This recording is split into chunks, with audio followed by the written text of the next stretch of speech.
Sziasztok! Megnézzük, hogy mi újság az Excel. Mit lehet róla tudni, hogy van ő, hogyan tengeti az életét. Úgyhogy ezt kérdezzük meg, hogy mi újság ezzel az Excel. Mit lehet róla tudni?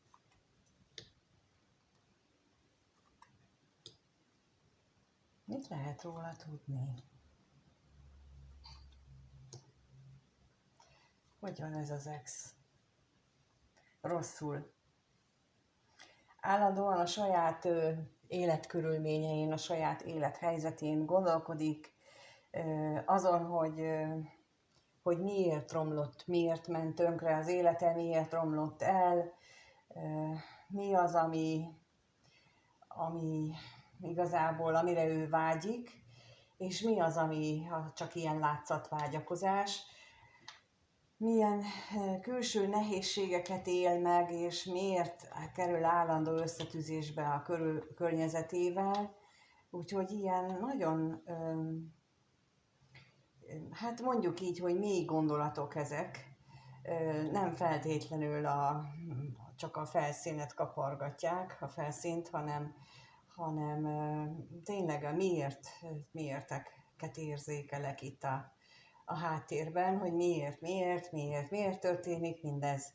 Bizony az életünk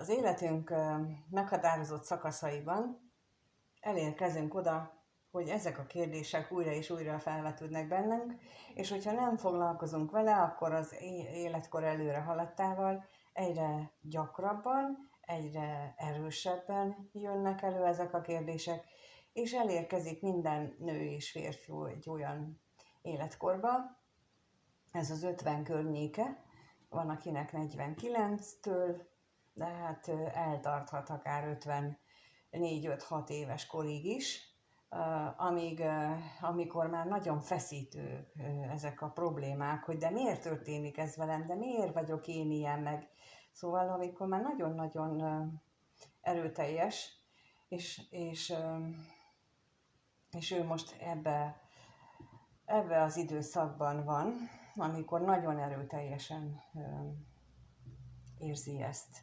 Na, megnézzük azt, hogy a bosszúságra mit tudhatunk meg.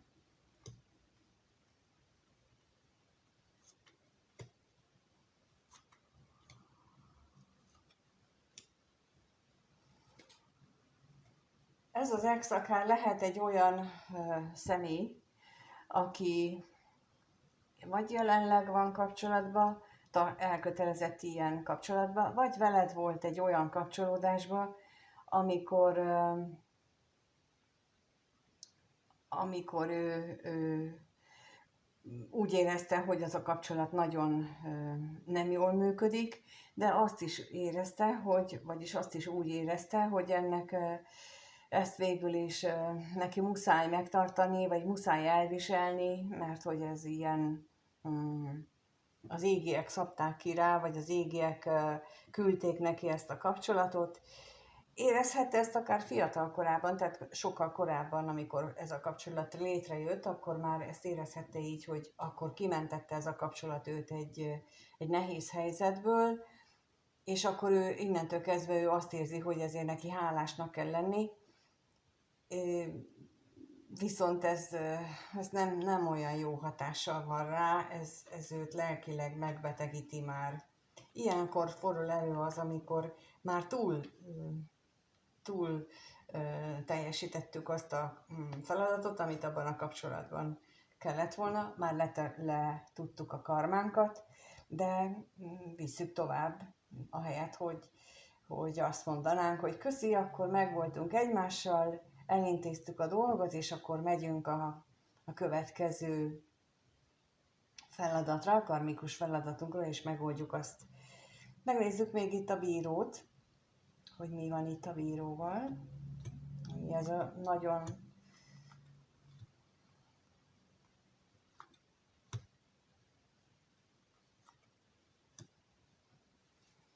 bizony, ez azt mutatja, hogy a múltban, tehát hogy a vágyaival kapcsolatosan nem tudja, hogy mi az, amire vágyik, hogy igazából az a jó, amire ő vágyik, vagy az a jó, amire nem gondol, vagy miért arra vágyik, amire és miért nem, míg a múltban voltak olyan vágyai esetleg, hogy akár családot, gyermeket akart, és az elég hosszan kitartott ez a vágy, és aztán történt valami, és az egész teljesen értelmetlenné vált, az egész jelentőségét vesztette. Hát bizony ezzel így vagyunk, ez így van megírva, szinte mindenkinek van egy ilyen fordulópont, és van egy feladat. Vannak kevesen, akik olyan szerencsés életet kapnak, vagy életbe születnek, hogy ebben a nagy dilemmában nem kerülnek bele, de ebből a nagy dilemmából ez a sok miért kérdésre adja meg a választ. Ő meg ebben van most, mint mondtam, hogy ő most van a miértekre, most keresi a miértekre a választ is, és egyelőre még csak a múltnak a felidézése, és az ő múltbeli gondolkodása, ahol tart, még nem látja azt, hogy mi lesz a válasz a miértjére. Úgyhogy a múlton mereng, ha veled volt ez a közös múlt, és ő már máshol van, akkor azon, ha nem, akkor ő egy más valakivel meglévő közös múltjáról gondolkodik, és hogy lehet, hogy egy olyan szituációban van, amiben ugyanazt az ismétlődést éli meg, amiben már valamikor belecsöppent, és akkor azért jön a miért. No, hát megnézzük akkor, hogy egyébként veled kapcsolatosan vannak-e még gondolatai, gondol-e rád, vagy veled összefüggésben vannak ezek a múltbeli gondolatai egyáltalán. Úgyhogy a kérdés az, hogy ez az ex hogyan gondol a nézőre, milyen gondolatai vannak ennek az exnek a nézővel kapcsolatosan.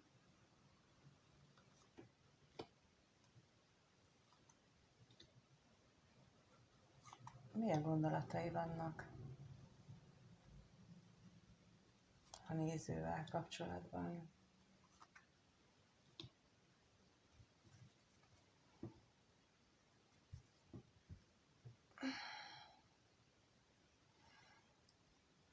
Lehetséges, hogy itt nem felvállalt kapcsolatról volt kettőtök között szó, vagy pedig amiatt lett vége, hogy valamelyik őtöknek lett egy nem felvállalt kapcsolata is, és ezek a találkozások, ezek nem hoztak olyan stabilitást, nem hoztak olyan biztonságérzetet, amelyikre szüksége lett volna. És itt az a helyzet, hogy ez nem azt jelenti, hogy te vagy a másik rosszul csinált volna valamit, hanem azt, hogy neki ott akkor valamilyen elvárása vagy reménye volt, és tulajdonképpen ez az elvárás vagy remény, ez nem más, mint hogy rezgés szintre lett volna szüksége. Erről nem beszélnek sehol sem, hogy az egész életünk és minden, ami körbevesz bennünket, és ami bennünk van, az minden energia, és mint energiának vannak rezgései, és így adódik át az energia rezgéseken keresztül megy, és akkor különböző rezgés szintű emberek úgy tudnak egymással kapcsolódni, hogy ezen a rezgéseknek az átadásával. És például, hogyha nagyon eltérőek ezek az energiaszintek, nagyon eltérőek ezek a rezgések, akkor van az, hogy a másikat úgy érezzük, mint hogyha ő kifejezetten taszít bennünket. És itt olyan, mint hogyha azt érezném, hogy itt nem arról volt szó,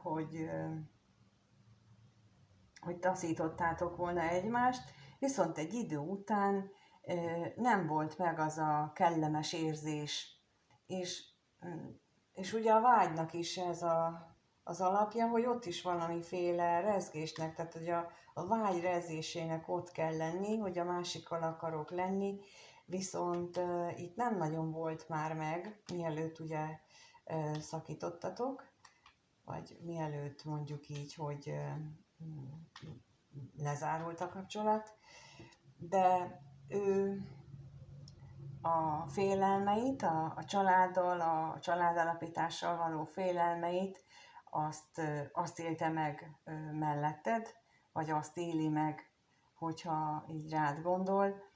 Lehet, hogy éppen ez volt az oka annak, hogy szakítottatok, hogy ő családot akart volna alapítani, de te meg nem, vagy nem tudtál, vagy nem akartál, és vagy a másik eset az, hogy ő nem tudta volna ezt a családjával a kettőtök kapcsolatát elfogadtatni, és akkor emiatt is volt az, hogy esetleg ez nem egy felvállalt kapcsolatként alakult, vagy közben jött egy nem felvállalt kapcsolat. Megnézzük a féltékenységet itt, hogy ez miért van itt, mik ezek a félelmek. Igen, lehettek olyan beszélgetéseitek, amelyeket ő nem tudott hova tenni, lehet, hogy esetleg te túlságosan is olyat vártál el tőle, amire ő nem állt még készen, hogy azt megadja neked, és itt ezek jutnak az eszébe, hogy lehet, hogy most mindent felidézi azt, hogy amikor rád gondol, hogy mi volt az, amit te akartál tőle, és ő akkor nem értette. Ez nagyon szorosan kapcsolódik ahhoz, amit az előbb mondtam, hogy ő miértekre keresi a választ, és amikor ilyet csinálunk, akkor bizony az a legjobb megoldás, hogyha az előző kapcsolódásainkat, nem csak párkapcsolatot, hanem mindenféle kapcsolatokat ilyen módon górcső alá vesszük, ilyen módon megnézzük, és átnézzük, hogy akkor mi volt ott az, ami félrement, például kommunikációban. Még a bírót kérném szépen, hogy erre mit adunk meg.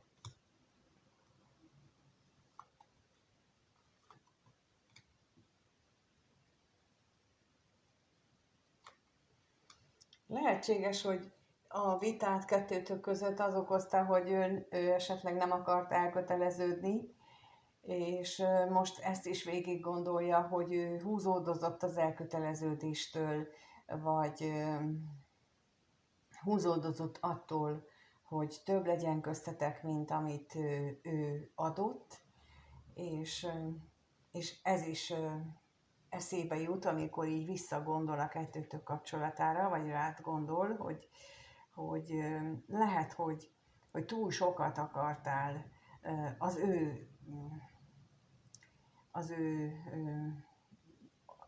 akkori képességéhez, vagy az akkori lehetőségéhez mérve, és ez az, ami veled kapcsolatosan eszébe jut. Nem feltétlenül azt gondolom, hogy most is túl sokat akarnál, hanem ő most ezt így gondolja végig, a múltatokat, vagy a kettőtök közös múltját, hogy ő nem volt ott befogadó erre, sőt kifejezetten fel is dühíthette, és okozhatta így az eltávolodást a kettőtök között. Megnézzük még akkor azt, hogy milyen érzései vannak ennek az ex-nek a nézővel kapcsolatosan. Mit érez az ex a nézővel kapcsolatban, amikor rágondol, mit érez?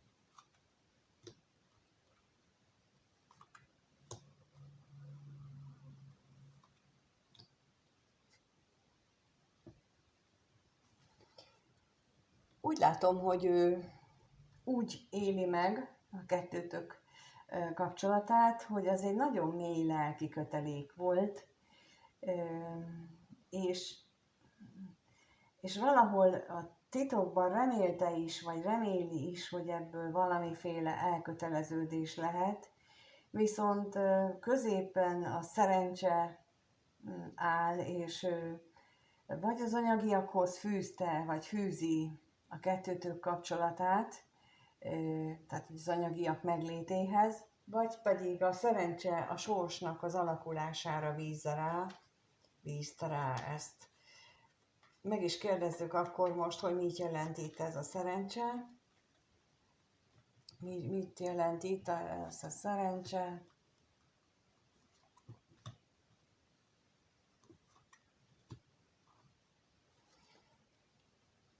Meg kellene változtatni, lehetséges mindkettőtöknek, de szerinte neked mindenképpen ezt az elköteleződéshez, vagy az ígéretekhez való viszonyt. Lehet, hogy egy olyan személyiség, aki túlságosan megkötözöttnek érzi magát abba az elköteleződési mintába, amit te képviselsz, és ő egy lazábbat képzelne el, és te meg más, tehát hogy olyan, mint hogyha azt érzem, mintha ő fuldokolna attól, amit te szeretnél. Például vannak olyan jelek, olyan zodiákus jelek, olyan értelmezések, jeleknek az értelmezései, amelyek ha egyéb fényszögek és egyéb kapcsolódások is alátámasztják, akkor utalnak arra, hogy bizonyos embereknek nem elég egy kapcsolat. Ők nem elégszenek meg, nekik menni kell, nekik kell a folyamatos reflektorfényben levés, nekik kell a folyamatos dicséret, és ha nem kapják meg attól, akivel ők vannak, akkor ők keresnek maguknak másikat.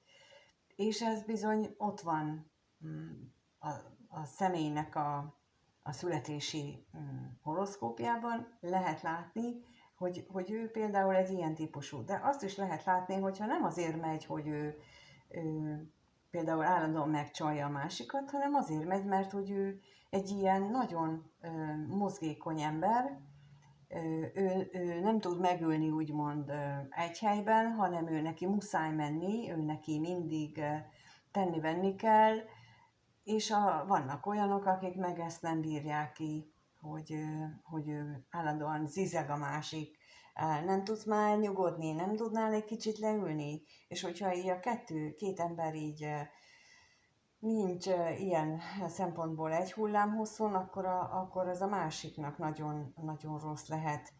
Erre csak a tudatszint növelésével van lehetőség, amikor a kettejüknek a tudatszintje egyformára növekszik, ugyanis akkor már nem ezek lesznek, ahogy nő a tudatszintünk, nem ezek a viselkedési minták lesznek a lényeg, hanem ott már egy teljesen más megélése lesz ugyanezeknek a jegyeknek, vagy ugyanezeknek a hatásoknak. És így lehet például egy ilyen össze nem élő párnál kitalálni, vagy megoldani a problémát. Megnézzük még itt ezt a lelkészt, hogy mi az itt.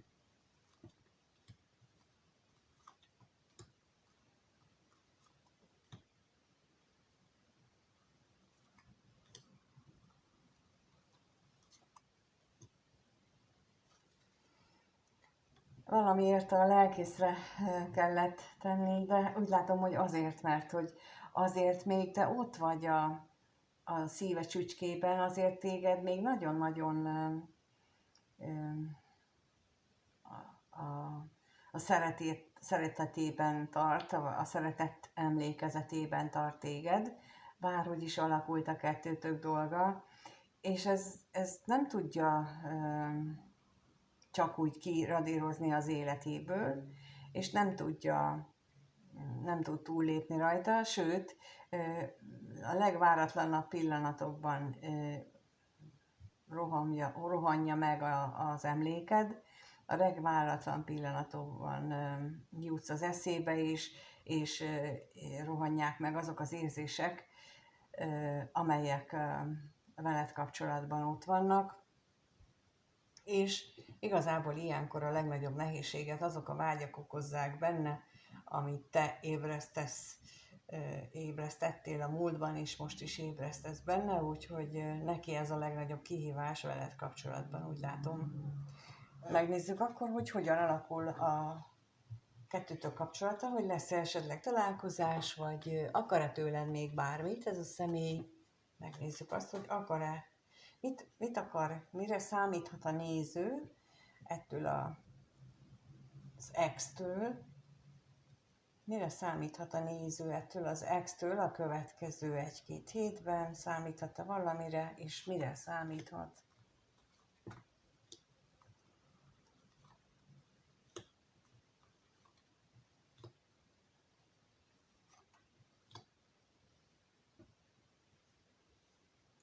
Nem gondolom, hogy ő hátrahagyja egy az egybe azt, ami kettőtök között történt. Nem gondolom, hogy ő most úgy ébred egyik reggel, hogy akkor csináljuk vissza, és akkor rohan hozzád. Bár úgy látszik, hogy ez sok mindent átgondol, sok mindent végig gondol, és lehet, hogy kommunikálni is szeretne arról, hogy milyen félelmek vannak, hogy milyen félelmek gyötrik a kettőtök kapcsolatával összefüggésben. Minden esetre mégis azt hiszem, hogy ő nem tudja, hogy mit kezdjen veled, nem tudja, hogy hogyan folytassátok, ne folytassátok, legyen tovább, ne legyen tovább. Ő ebben nem tudja eldönteni, hogy most ez mi lenne a jó. Nézzük a bírót.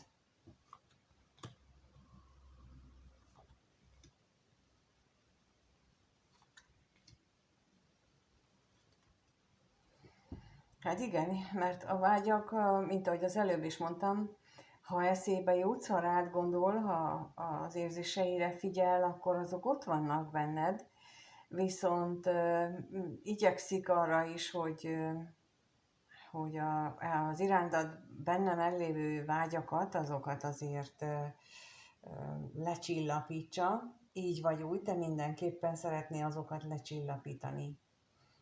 Megnézzük még a halált.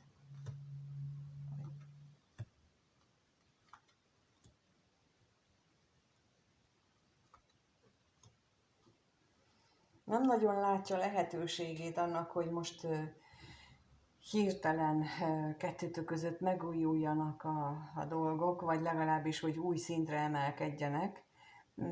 Lehet, hogy itt a távolság miatt, lehet, hogy itt az anyagi nehézségek miatt, lehet, hogy azok miatt, amik egyéb ilyen nehezítő körülmény van. Minden esetre ő most, mint ahogy az legelején mondtam, ő a miértes időszakában van, tehát ő most saját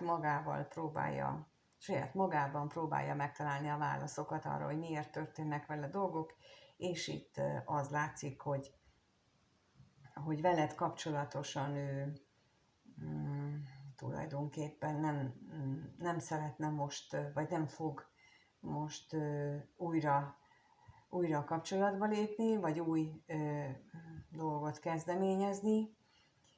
És tulajdonképpen, hogyha ő egy ilyen miértes időszakában van, akkor az a legjobb, ha békén hagyjuk és hagyjuk neki, hogy megtalálja a saját válaszait, mert utána, amiután a saját válaszait tudja, akkor lesz ő egy olyan személyiség, aki tud jönni hozzád, aki már esetleg tudja magáról, hogy ő mit akar tőled, és addigra te is megtudod magadról. Hát körülbelül ez az, amit így az Excel kapcsolatosan most látszik. Köszönöm, hogy itt vagytok, és arra kérlek benneteket, hogyha érdekelne benneteket olyan, hogy ezek a miértekre a válaszok hogyan jelennek meg például az asztrológiában, és annak segítségével tudjátok meg a bennetek lévő kérdésekre a választ, illetve azokat az életfeladatokat, azokat a karmikus feladatokat, amelyeket hoztunk magunkkal, és amelyek megnehezítik az életünket, akkor lehetőség lesz arra, hogy az Orion Csillagda nevű önmegismerési asztrológián keresztül ezt megtudjátok. Ehhez, ha gondoljátok, töltsetek ki a leírásban szereplő kérdőívet, mert amit ott kérdés feltesztek, hogy mi az, ami foglalkoztat jelenleg titeket. Szeptember 3-án csinálok egy nulladik előadást, és ott beszélek arról, hogy megmondom azokat a válaszokat, hogy mik lehetnek a háttérben a kérdéseitekre, és akkor ott a nulladik alkalmon beszélek még sok minden másról. Az majd, akik így regisztrálnak, azok számára ez egy ingyenes webinár lesz, és ebben is részt tudtok venni. Úgyhogy 3-án este 6-kor, de erről például holnap megy ki 8-án ismét egy levél, illetve lesz egy poszt is majd itt, akik nem nézik meg a videókat, azok számára, hogy az érdeklődőknek. Remélem, hogy ott is találkozunk, meg itt is újra és újra, és köszönöm, hogy itt vagytok, köszönöm, hogy a kommentben vagy lájkkal díjazzátok, vagy elmondjátok a véleményetek arról, hogy milyen a videó, és köszönöm, hogyha itt vagytok, és feliratkoztok, ha még nem vagytok feliratkozva a csatornára. Amíg viszont nem találkozunk, addig mindenkinek minden jót kívánok, sziasztok!